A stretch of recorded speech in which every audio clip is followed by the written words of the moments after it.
what triggers you, Theo? For what? Any to piss you off? Is there certain things triggers like there's certain triggers? Like yesterday during my show, I was doing the Big Brown Breakdown. Chin brought up something where congrats, you hit the top of the charts with it. Yeah, Congratulations, number one. That's amazing. Chin brought up something where Dana White bullied a fighter, and man, it was a trigger, wasn't it, Chin? Big time, dude. I just got so upset. You don't like a bully? I'm not when it comes to that. He told Woodley once he realized there's only one man who calls the shots and get in line, the better off he's going to be. And it just fucking boom triggered me. And I go on this rant for fucking 30 minutes, kind of fucked up the show. Yeah. Didn't fuck it up. Did it? I mean, it didn't fuck it up, but it really fuc't grinded my gears, as Peter Griffin says. Dang. Is there certain things that do that to you? Yeah, when I don't take care of myself, really is what does it. Not to go back to that, but when I don't take care of myself, but what triggers me is when things seem unfair. I just feel when something feels unfair, it just makes me just mad, man. And rich people sometimes drive me nuts.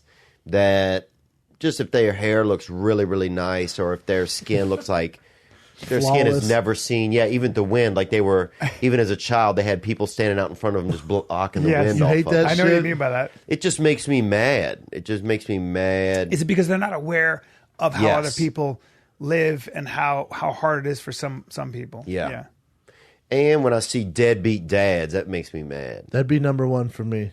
Oof, me I was I'm right with you on I was that. watching this thing today on Good Morning America. Phil Collins' daughter came out and was like, I know I had a deadbeat dad and he's never around. I just want to say I forgive him. Like, well, I don't like Phil Collins anymore. Wow. Fuck that guy. I can feel it. Yeah. Is that Phil Collins? That's Phil Collins. Like, God damn it. His daughter was like, I did resent him forever because he was never around, was basically missing my entire childhood. I'm like, God damn it. Especially as a dad, you know how bad that fucks that kid up? Yeah. And she had to go through all this therapy and all this shenanigans. Oh, celebrity children seem like the worst. Like, it has to be the toughest. But see, look. Did you see some of the celebrity kids? Like, if you look at like how they're doing, I'm talking major celebrities, they're not doing that well. Most of them have a hard time. Kids? Yes.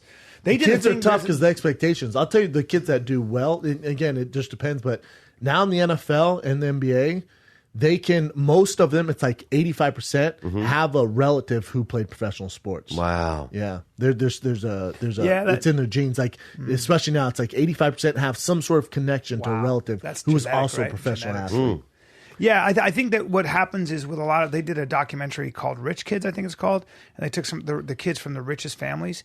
Man, oh man, are they not doing well? Holy the shit. stat, I know we keep dropping stats and we're probably so off, it's not even funny, but you're 400% more likely to die before the age of 30 if you come from rich parents. Yeah. Wow. Yeah. Oh, good. They have no drive. And Human beings fuck it. need struggle. You need to be a little afraid of when your next dollar's coming from, I think, at the end of the day. You blame the parents, though, right? Because the parents are giving everything and they're being the enablers. Yeah, it's tough, though, right? Because when your parents, like I talked to some very wealthy people in London one time, and they were all talking about, they all made so much money. They all had young kids, and they were all talking about this thing called the handicap of wealth.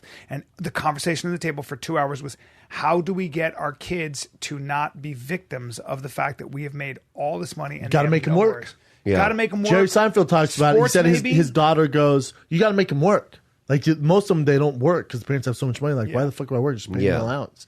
They say the number one thing you can do is like, you got to get a job, little homie. Yeah. And like Jerry Seinfeld talks about, he said he was driving his daughter to work in one of his, he has 500 cars. She goes, you drop me off in a new car every fucking time. She didn't cuss, this is me exaggerating. She goes, you drop me off in a car every fucking day. Like the kids are making fun of me. Yeah. Goes, well, you want me to switch my lifestyle because kids are making fun of you? She goes, yeah, Dad. He goes, because we're rich. And he goes, whoa.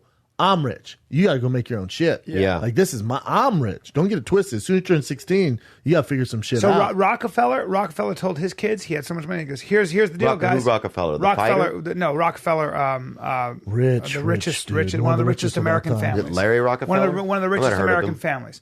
And he had 4 boys, I think. One who ended up being eaten in the Amazon, they think, by a tribe.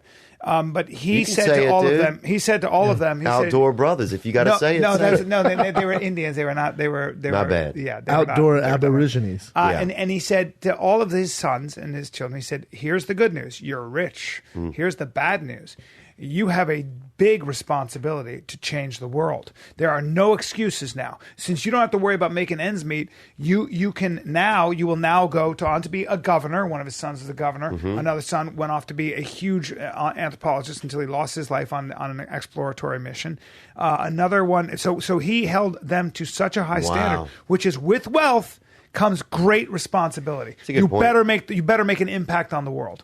Do you think that whenever you die, your wealth should go back into some sort of a pool so that would? I think you should be allowed to do with that wealth what you want. You worked for it. You should be able to bestow it to your children, to a charity. It should be all up to you. Yeah, and I agree. I agree. I think the smart thing to do with that is if you have a wealth, you don't give it to the kid when he's 21, 25. I think when he turns like 40, you should have access to the money because by then he knows who he is. He's kind of established himself. He's going to stop waiting for this money. For you, I would give because you're. If you were my son and I had that money, you're a good example of a guy who knows exactly what to do with money. I would 100% have given you mony at 30 or maybe earlier because I don't think you're the kind of guy that would spend it. So it depends on the guy. Animal. I'm just saying if your son, let's say if he knows he's going to inherit $10 million, you got to make sure he makes him, makes a path for himself, makes a life for himself, because then that $10 million when he's 40, he has kids and a wife, he can buy his dream home and not fucking stress out about putting 20% down, or he can go live somewhere where he's always dreamed to live. Like he's going to have, this access that he's always wanted. Maybe but he still have to make a life for himself. He's not just some dumbass huffing and jacking off the NyQuil at night. Jesus Christ, dude. You're right. Full circle. And I think parents also have to keep their children, you have to let your children know that if you have a lot of money, that they are so fucking lucky, and they should be able to see. That's so tough to do. I guess I was lucky because I grew up. It's probably tough to do. It's like as well. talking about being poor. You know what I'm saying? Like a rich. I can't stand when rich, white, privileged dudes talk about the struggles of being poor. No, you have to see it. You have to live it. Because if you go, hey, the kid's not out there that get Jordans. Like, cool, Dad. All I know is Jordans. It's hard for me to step in those shoes. You can't hold that against me. No, you can't. But you can. But if you see it sometimes, like as a kid, maybe I just grew up around real poverty, seeing it. I always say I saw it from the inside of an air-conditioned car. Yeah. And I did. Whether it was in Africa, whether it was in Pakistan, whether it was in Yemen, whether it was in parts of Saudi Arabia, whether it was in, India. Yeah, I saw it, and you'd see shanty towns, and when you see how people really live in those places, Indonesia, what happens is if you're lucky, you'll feel guilty. Right. And you'll feel a little ashamed. How did you grow up, Theo? Because I saw you mentioned, earlier, like I never had that about love or something like that. Like, yeah, I don't know much about. Well, my dad was really old when I was born. My dad was 70. He was an old man. Damn. I just talked about this the other day on because I got to do Rogan's podcast, so that was interesting. So anyway, I was just talking about that in the podcast universe. But how you being said? Yeah, you don't have to get. I'm just curious. Like, and then my mother delivered newspapers. Still does deliver newspapers, which is kind of odd for an adult. Got a Netflix special and still get your mama deliver newspapers. Yeah. Well, look, dude, I send her money. She wants to work. Mm-hmm. She wants to work. That. She won't stop work. She got a van with no windows in it now. That's what she wanted, which I think is extremely dangerous for somebody really nearing senior citizenship. No back windows. It has front and side. But no back and no side. It's like a huge white van, like one of those Australian looking vans, with the high top. Yeah.